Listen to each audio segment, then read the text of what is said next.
presidente de la República, Guillermo Lasso, presentó el pasado viernes 8 de abril el plan que contiene varias acciones para combatir a la delincuencia y el crimen organizado. La estrategia de seguridad empezará por Guayaquil.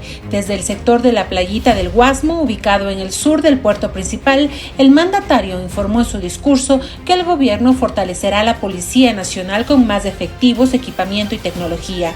La inversión será de $1.200 millones en los próximos 3 años.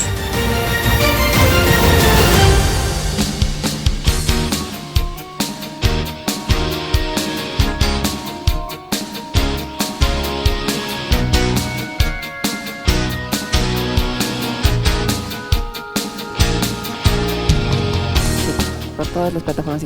8 de la mañana con 4 minutos, 8 con 4 minutos, en Punto Noticias de Radio Pichincha. Saludamos con nuestro segundo invitado, damos la bienvenida al general en servicio pasivo, Patricio Carrillo, ministro del Interior, general de la Policía Nacional, que se encuentra con nosotros en vivo y en directo desde nuestros estudios. ¿Cómo está, ministro? Buenos días, bienvenido, gracias por acompañarnos. Les saludamos a Alexis Moncayo, quien le habla, Licenia Espinel. Yo quisiera comenzar esta entrevista preguntándole si tienen información, dieron con el paradero, con los sospechosos del crimen de este ciudadano en la ciudad de Ibarra, que fue asesinado frente a su hijo con 3 impactos de bala en momentos en que retiraba dinero del cajero automático. Un hecho que ha conmocionado al país, pero que es lamentablemente un hecho más de tantos episodios de violencia que estamos viviendo en el Ecuador. Buenos días, bienvenido. Buenos días, Licenia, buenos días, Alexis, un gusto poder saludar a través de Radio Pichincha a todas las personas que nos escuchan y nos miran a esta hora de la mañana.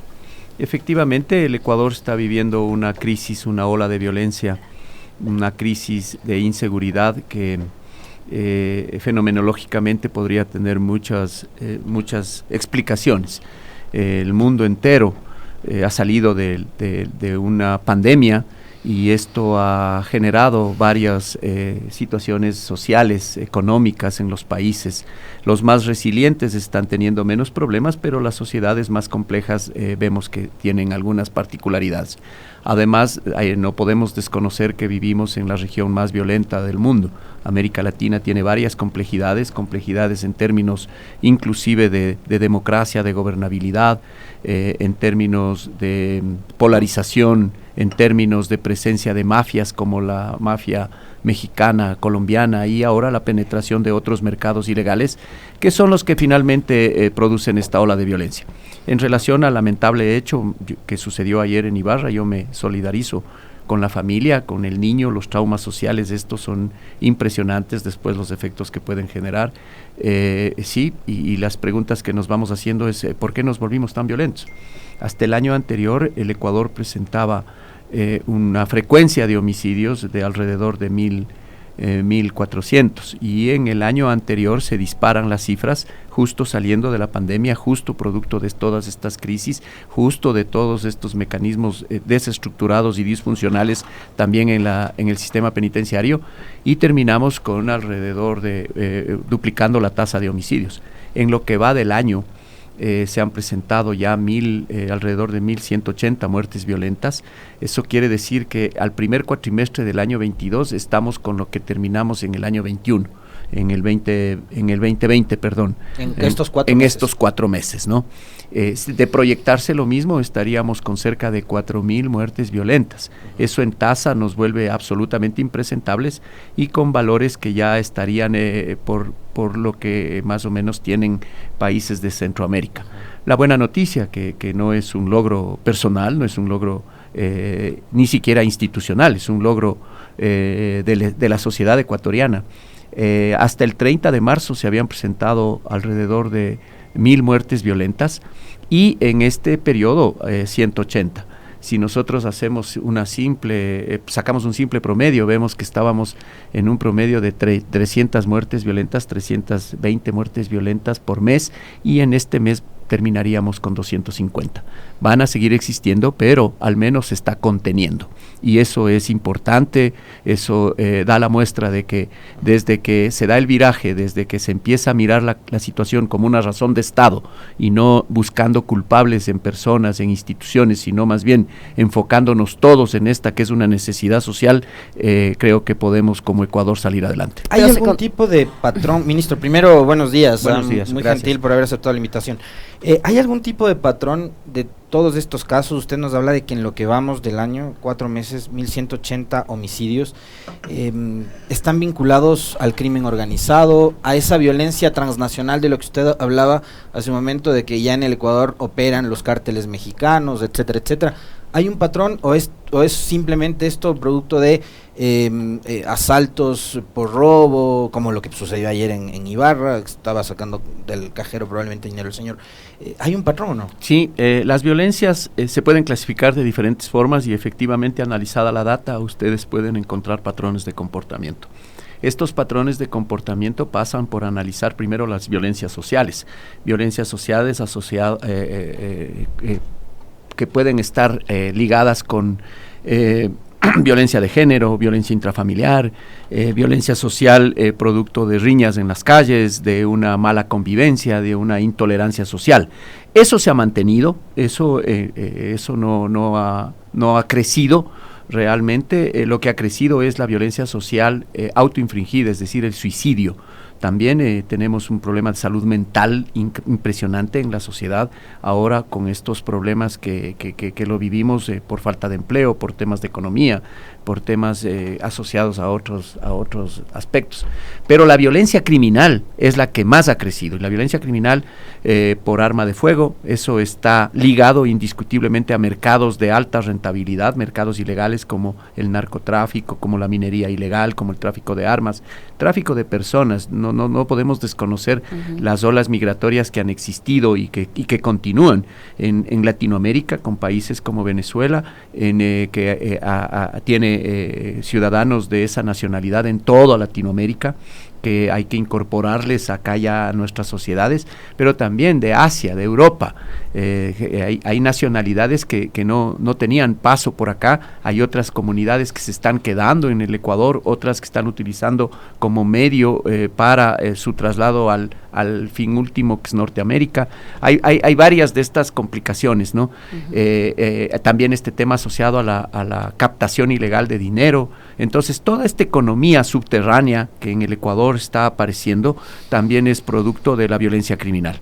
Ministro, ¿hay algún detenido por el caso del ciudadano asesinado en Ibarra? ¿Qué dicen las primeras investigaciones? ¿En qué contexto se produjo este asesinato? Mire, dentro de las 24 horas en la flagrancia, la policía realiza muchas actividades y en coordinación con Fiscalía. De esto se abre una IP. Hay adelantos, hay algunos mecanismos, ahora las ciudades cuentan con algunas capacidades como la videovigilancia, que no evita el delito, pero sí permite identificar, permite descubrir, hacer una trazabilidad. En eso están trabajando equipos técnicos. Yo he dispuesto a la Policía Nacional desplace la mayor cantidad, pero tenemos también problemas complejos. Estamos tratando de resolver lo que sucedió el fin de semana en Esmeraldas, con 7 personas que perdieron la vida al interior de su propio domicilio. Estamos tratando el caso de la Troncal con 2 personas que fueron mutiladas. Estamos tratando un caso múltiple también en Guayaquil. Entonces, todos los equipos técnicos que tiene la policía también están siendo desbordados. La realidad nos está sobrepasando. El presidente Lasso en ese sentido ha decidido realizar una inversión importante para la seguridad en el Ecuador. Son 1.200 millones. Estamos realizando en los actos urgentes las contrataciones de tecnología especialmente para que en estos casos no queden impunes. Nosotros entendemos el dolor social, el impacto, porque al final hay una víctima, sí, pero el impacto es en toda la comunidad, que sentimos un desasosiego impresionante por estas cosas que suceden. Sin embargo, vamos a trabajar. En el caso de Esmeraldas estamos con un contingente fuerte. Pero allí los señores estos de la banda de los Tiguerones, en un video que se difundió en redes sociales, en cierta manera responsabilizan a la Policía Nacional repitiendo lo que ellos dicen, por la alcahuetería. Ellos exigen un trato igualitario, dicen que les han dado más privilegios a unos que a los otros, y que esto se trataría de una venganza, este asesinato múltiple de estas 7 personas en Esmeraldas. Mire, la credibilidad no puede estar en ellos, la credibilidad tiene que estar en las instituciones del Estado, la confianza no puede estar en lo que ellos opinen o digan. Ellos son los que están retando al Estado, y el Estado tiene que demostrar la fuerza necesaria como para contener. Efectivamente, yo creo que esto ha escalado muchísimo. Si no logramos podamos contener y desescalar a este ritmo que vamos, realmente el problema sería más complejo. Estamos trabajando, no podemos nosotros adelantar muchas cosas en las investigaciones, primero porque no nos corresponde, es la Fiscalía la que tiene dentro de una indagación previa la reserva necesaria, pero que sean más bien en el corto plazo ante estos hechos las acciones las que definan más que las palabras. Y yo confío mucho en lo que están haciendo las unidades investigativas, la articulación que tienen con la Fiscalía, y esperemos que los resultados se den en el corto plazo. Lo que nos comprometemos es a reducir la impunidad. No pueden ser hechos como el de la playita que fuimos con el presidente justamente para devolverle dignidad a esa comunidad, que queden impunes. Eso sucedió en enero y no tenemos absolutamente ningún adelanto en la investigación. Eso yo he pedido mayor agilidad a la institución y espero que no suceda. Al menos es parte del compromiso que yo tengo con la sociedad en este sentido. Hay algunas cosas que sobre la marcha en la entrevista nos va contando el ministro y que obviamente nos generan inquietudes. 1.200 millones de dólares de inversión, dijo el presidente. ¿En qué se va a invertir? Decía el ministro, tecnología principalmente, de las primeras contrataciones. Pero para que esos 1.200 millones sean efectivos, ministro, se necesita una estrategia. Y a mí todavía no me queda del todo claro si es que el gobierno, cuando asumió el poder, tenía en materia de seguridad una estrategia. Porque, y además quisiera que lo comente, qué mejor que usted, que está dentro y que sabe de esto. Una de las brillantes ideas del gobierno anterior, con Moreno y la señora Romo, fue fusionar la Secretaría de la Política y el Ministerio del Interior, y crearon un monstruo que tenía que ocuparse de todo y que finalmente no hacía nada. Hoy decidieron, me parece a mí que acertadamente, pero que no sé si tiene que ver con algún trabajo de planificación, nuevamente separar Ministerio de Gobierno, que se dedique al tema político, y el Ministerio del Interior, del cual usted está a cargo, a hacerse cargo de la seguridad. ¿Hay la estrategia? ¿La tienen lista? ¿Cómo se va a enfocar? No le vamos a decir que nos revele los detalles, porque eso es poner sobre alerta a los delincuentes, pero ¿hay una estrategia de seguridad más allá de los 1.200 millones? Mire, hay plan, hay agenda, hay política. Y lógicamente atrás de una política, de un plan y de una agenda hay unas estrategias, y las estrategias son conjunto de acciones, y las acciones empiezan a implementarse. Muchas veces las políticas de austeridad son las que nos llevan a esto, porque la seguridad preocupa cuando pasan estos hechos. Mientras tanto, la mayoría de sociedades, cuando mira que no es un problema la seguridad, entonces deja de invertir. Yo soy de los que piensa que esto es un tema tan sensible que en cualquier momento dejamos de invertir y suceden hechos como los que hemos visto. Hay problemas estructurales que son acumulados durante muchísimo tiempo. O sea, UPCs que no se les ha dado mantenimiento, patrulleros que no tienen las ni ciudades han para crecido, llantas, Alexis, gasolina. las ciudades han crecido y el plan de desconcentración de la policía no ha avanzado. Ahí hay un rol también que juegan los municipios. Los municipios, si nosotros le ponemos bandera política a varios de los municipios que hoy están enfrentando problemas de inseguridad, entonces también habría que preguntarles qué hicieron para ayudar a sus propios ciudadanos. En términos de convertir ya en smart cities, para que esta economía subterránea justamente no salgan. De los hechos que vamos investigando por los puntuales ya hechos fácticos que han sucedido, podemos darnos cuenta, por ejemplo, cómo ahora los contratos hacen los delincuentes a través de estas plataformas del Airbnb para tener lugares donde no fijos, sino no, que se movilizarse. Se mueven, entonces todos son estos nómadas. temas así es. Necesitamos muchísimo trabajo, necesitamos una agenda legislativa, por eso estamos planteando que esto sea una razón de Estado, porque la agenda legislativa también tiene que ir acorde con las dinámicas actuales.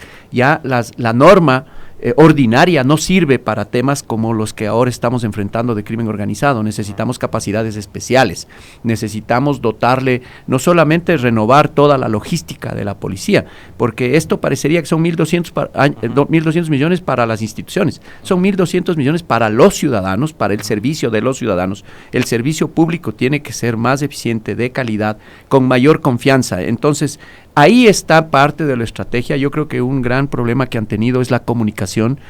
No han comunicado bien los temas que son importantes para los ciudadanos. Hoy la demanda es seguridad, y cambiar esa realidad implica justamente esa sensibilidad del presidente para decir: ante esta demanda ciudadana necesitamos algo especializado, focalizado, que solamente se dedique a este tema, y además de eso vamos a hacer las inversiones necesarias. Está previsto, no hay improvisación aquí, el plan existe, un plan al 2030 que está alineado con los ODS, los 17 Objetivos de Desarrollo Sostenible tienen que estar alineados. Ahora nos corresponde alinear a los GATS.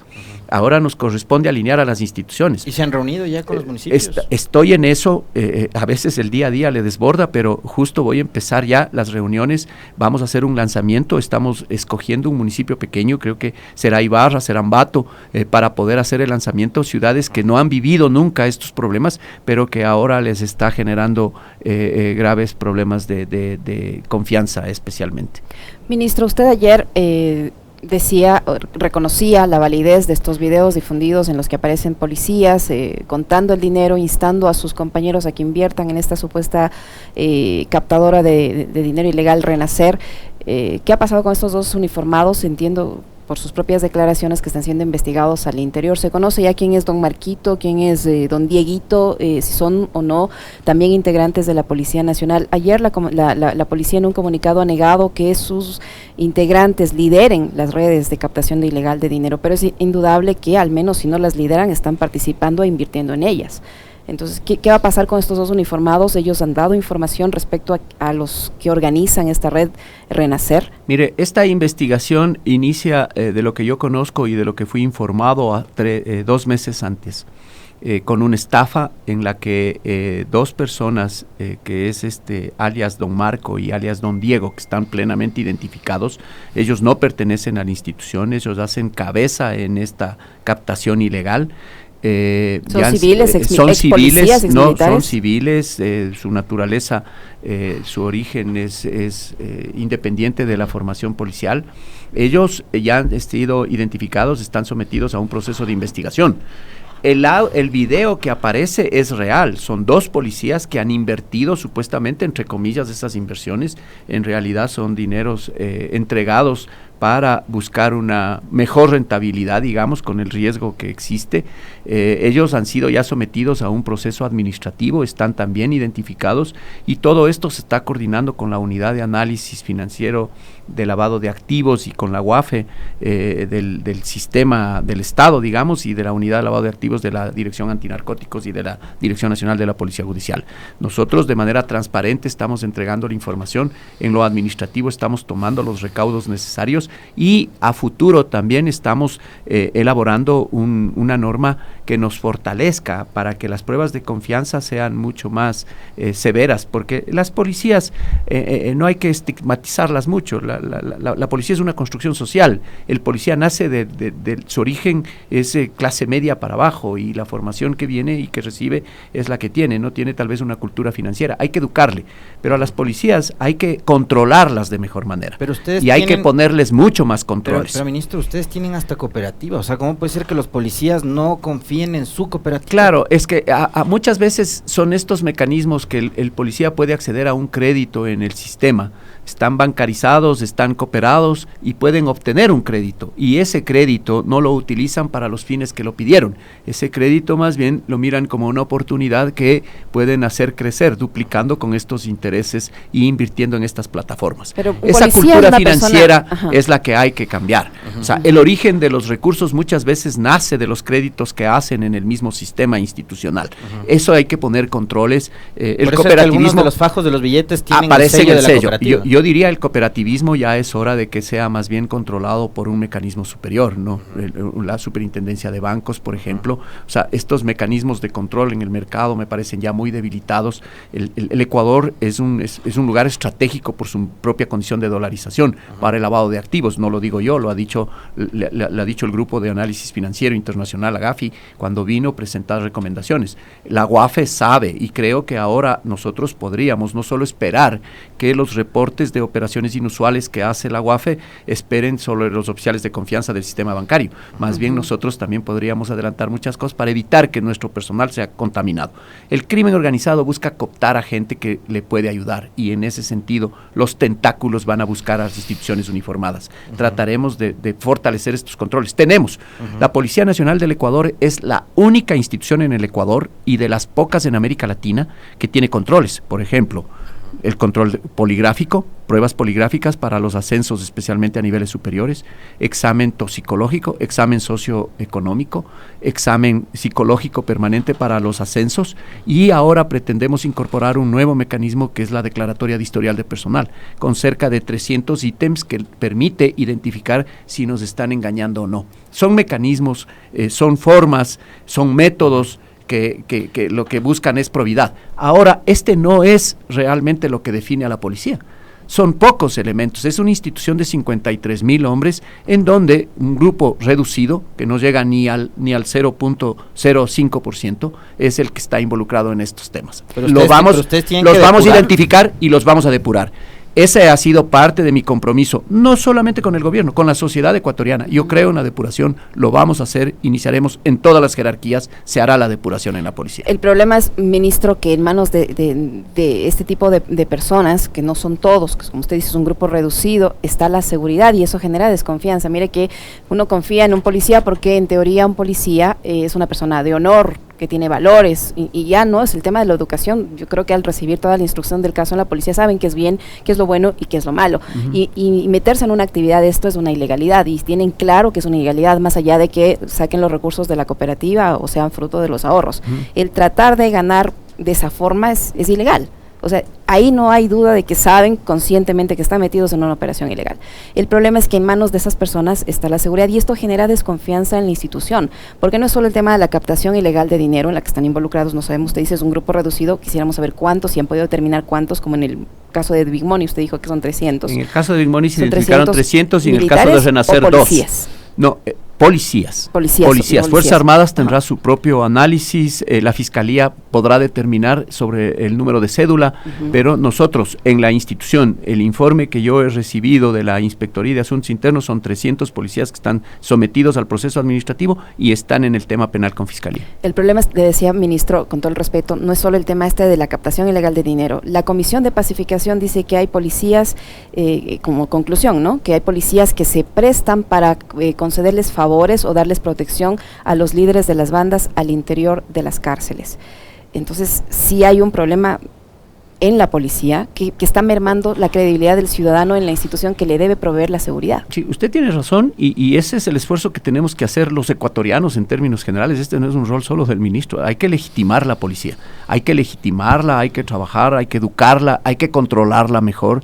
Ese es parte de lo que ya en la actividad política que a mí me corresponde tengo que hacerla, pero también la institucionalidad con su mando está tomando las acciones. Ese es parte del control que me corresponde.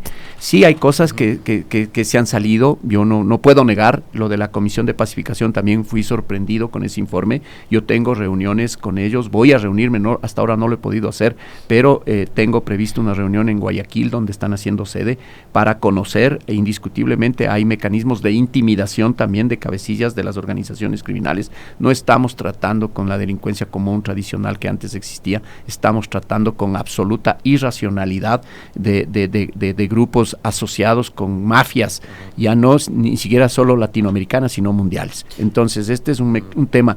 Yo creo que la confianza también se minó a partir de ciertos comentarios en cuanto a la posibilidad de que estructuras de jerarquía estén narcotizadas en jueces, en fiscalía, en Policía Nacional. Esa confianza en la cooperación internacional también está minada, hay que recuperarla indiscutiblemente. ¿Usted se refiere al comentario las del redes de embajador inteligencia. de los Estados Unidos? Sí, esos son temas que minaron la confianza con la cooperación internacional. Que habló de los narcogenerales. Hay que trabajarla muchísimo, hay que hacer los esfuerzos necesarios. Este es un tema de penetración indiscutible del crimen organizado. Usted conoce muy bien la institución por dentro, ministro. ¿Usted considera que el crimen organizado, que tiene unas redes que están regadas por todo el mundo, estamos hablando de transnacionales del delito, o sea, los cárteles mexicanos que tomaron control de lo que antes manejaban los cárteles colombianos, estamos hablando de prácticamente de empresas, ¿no?, multinacionales que se encargan de delinquir, tienen la capacidad económica y logística para haber permeado a las Fuerzas Armadas, miren, a la Policía Nacional. Usted conoce de adentro la institución. ¿Se permeó la policía? Estas instituciones tienen la posibilidad de ser cooptadas y permeadas indiscutiblemente porque hay protectores. Hay protectores políticos, hay protectores jurídicos, hay protectores comunicacionales que al final mucha gente termina apoyando más bien a estas estructuras. Eso es, mire, el latrocinio de los 900 millones de dólares al Instituto de Seguridad Social, ahora más bien a quien está defendiendo, que es el director del instituto, le están persiguiendo desde la Administración de Justicia. Estos protectores, estas intimidaciones demuestran que estamos permeados, pero no es permeada únicamente la institución es el último recurso al que van. Primero permean las otras estructuras, sin esos protectores difícilmente podrían llegar acá. Esa es la parte, esa es la debilidad del Estado ecuatoriano, esa es la debilidad que ahora estamos sintiendo como sociedad, y allá hay que trabajar también, hay que generar la confianza para que la capacidad estratégica que tienen todo Estado y que pasa por sus Fuerzas Armadas, por su institución policial, por sus estructuras de inteligencia, sean fortalecidas. ¿Se ha identificado a estos policías que aparentemente, de acuerdo al informe de la Comisión de Pacificación de las Cárceles, estarían colaborando con los líderes de las bandas para darles beneficios, etcétera? ¿Se los tiene identificado? Mire, ¿Se los ha separado de sus funciones o son intocables? Yo creo que la parte esa no son intocables, indiscutiblemente el momento en que se tiene, yo creo que la policía ha dado demostraciones de depuración permanente. No hay mucho que donde escarbar. En la práctica lo que yo creo es que hubo un pésimo manejo en cuanto al sistema de inteligencia penitenciaria. Inteligencia penitenciaria creo que en su buena voluntad, en su capacidad de obrar limitada, lo que trató es de contener la ira, la irracionalidad que existía, el odio en las cárceles, ¿no? Y a través de esos mecanismos buscaron cómo realizar unas negociaciones con cabecillas. Eso creo que a mí me parece que fue un error, a mí me parece que nos llevó al límite de someterle al Estado, de humillarle al Estado como hicieron las mafias en el sistema penitenciario. Esperemos que no vuelva a suceder, se están tomando los recaudos, pero no podemos garantizar tampoco de que estos hechos, por lo que ya han llegado a estos límites, creo que hay que tratar de contener para luego buscar estrategias que nos lleven a una tendencia diferente. Decía el ministro hace un momento que ha habido comentarios que han minado la credibilidad y la confianza en la institución, pero también hay hechos. Sí. Y yo destaco que ustedes, por ejemplo, cumplieron con el trabajo de decomisar cierta cantidad de droga, 3 toneladas en la provincia del Napo. Resulta que dejan en las bodegas de la Secretaría de Drogas y después personas con trajes de policías y de la Secretaría misma de Drogas desaparecen. ¿Cómo hacen para robarse 3 toneladas de drogas? Mire, ¿hay información sobre eso? Le pregunto eso porque estas cosas también generan desconfianza en la institución. Indiscutible. Ministro, porque ¿cómo puede ser posible? No se robaron un ladrillo, se robaron 3 toneladas.